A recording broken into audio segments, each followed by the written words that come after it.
Hi folks, in this video I would like to show you how to change your default browser on Windows 11.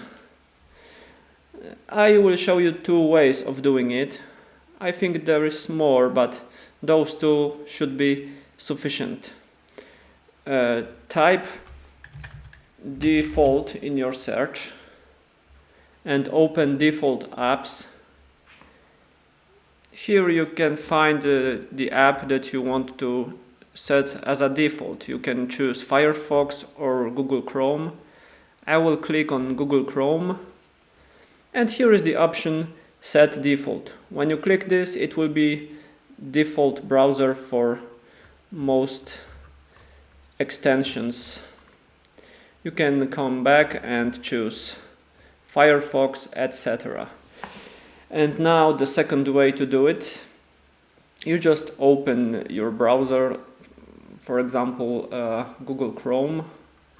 I will open it, go to settings,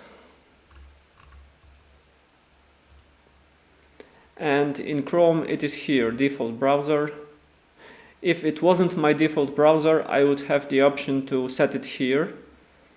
And I will also show you how to do it in Firefox. It's even easier, I think. You just open the browser, go to settings as always,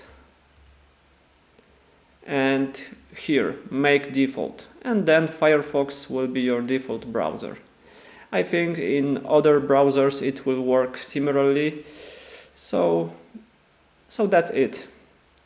I hope this video will prove helpful to you, and if it is, please subscribe my channel. Thank you very much.